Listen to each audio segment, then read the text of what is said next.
Mrs Kotkar आणि आपण बघत आहोत 12th चा kinetic theory of gases and radiation हा आपला 3rd चॅप्टर. या आधीचे व्हिडिओ तुम्ही बघितले असेलच. टेक्स्ट व्हिडिओ आपण बनवलेले आहेत. नसेल बघितले तर ते सुरुवातीला बघा. लिंक जी आहे ती मी शेअर करतेच. आणि आज आपण बघत आहोत transmission of heat radiation, absorption, reflection and transmission of heat radiation. in 11th standard you discuss or learn about the conduction, convection and radiation, which are three mode of transfer of heat, in which conduction and convection need material medium for the transmission, but third one, that is radiation, does not need a material medium. And in our daily life, best example is light and heat transfer from sun to the earth, even in the vacuum as well as in the medium. So radiation is the special case of transfer or mode of transfer of heat which does not need material medium. Radiation refer to one mode of transfer of heat. The term radiation also refer to the continuous emission of heat from the surface of any body because of its thermal energy. एखाद्या बॉडीकडे जर thermal energy किंवा thermal energy temperature जर त्याचं सराउंडिंगपेक्षा जास्त असेल तर मात्र ती बॉडी काय करते, रॅडिएशन्स इमिट करते, हीट एनर्जी इमिट करते. त्यालाच आपण रॅडियंट एनर्जी असं म्हणतो. इलेक्ट्रोमॅग्नेटिक व्हेव्हच्या फॉर्ममध्ये ही एनर्जी इमिट केल्या जाते. Electromagnetic radiations emitted by the body which are at higher temperature with respect to the surrounding is known as the thermal radiations.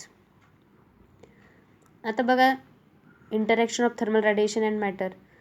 Suppose Q be the total amount of thermal energy incident on the surface. एखाद्या सरफेसवर जर total energy Q, suppose ही surface आहे एखाद्या बॉडीचा, यावर जर Q amount of energy जर incident झाली तर त्यातली काही रिफ्लेक्ट केली जाते, त्याला आपण क्यू ए म्हणूया.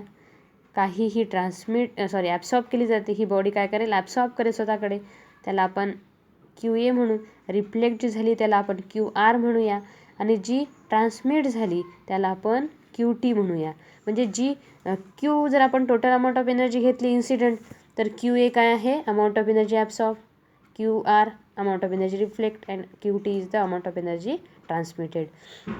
मग आपण असं लिहू शकतो Q is equal to Q A plus Q R plus Q T. तर हे जी डेरिव्हेशन आहे आपण डेफिनेशन समजून घेऊया, त्यानंतर हे डिड्यूस करूया. First definition is the coefficient of absorption or absorptivity, किंवा त्याला ॲब्सॉर्प्टिव्ह पॉवर असं म्हणतात किंवा ॲब्सॉर्प्टिव्हिटी म्हणतात. आणि आपण सिम्बॉल आहे त्याचा ए.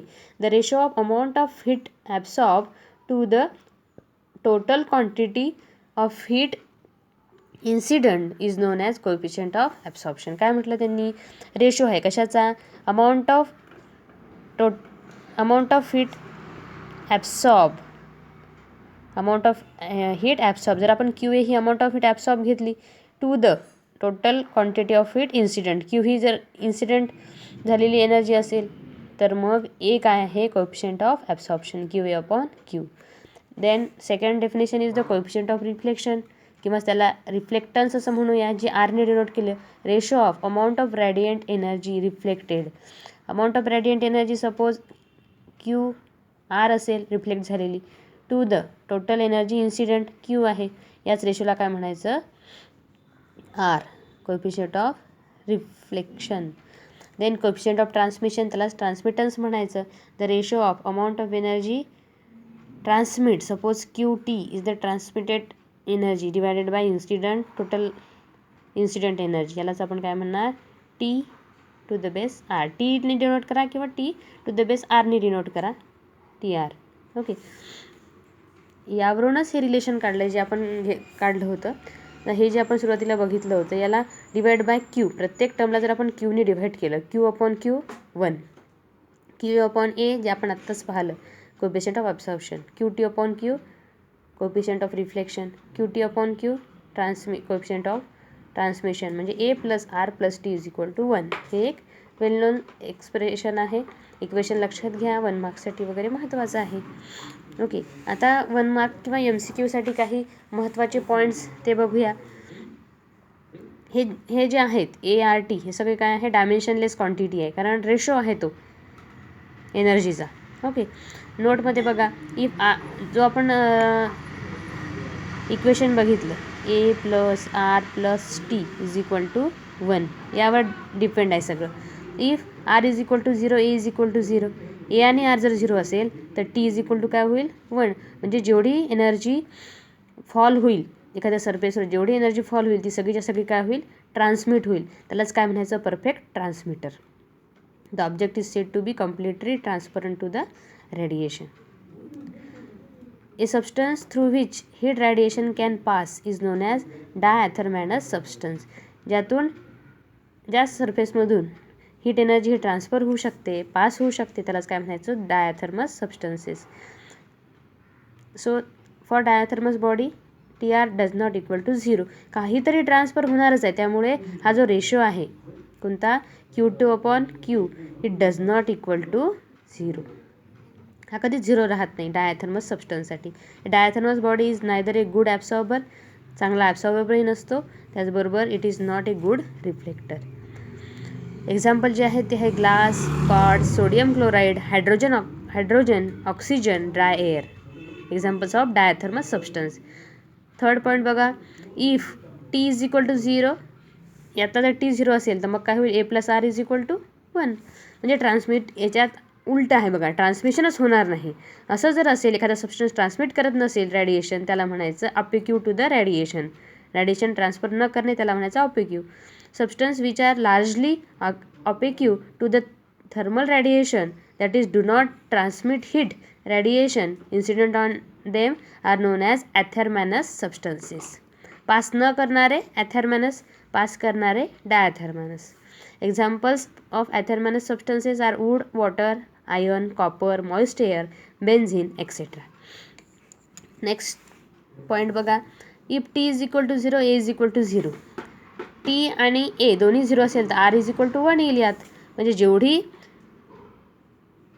हीट एनर्जी ही ट्रान्सफर इन्सिडंट होईल तेवढीच्या तेवढी काय होईल, रिफ्लेक्ट होईल सरफेसवरूनच. त्यामुळे R is equal to 1. All the incident radiation is reflected by the object, that is it is a perfect reflector. त्याला काय म्हणायचं, perfect reflector. A good reflector is a poor absorber and poor transmitter.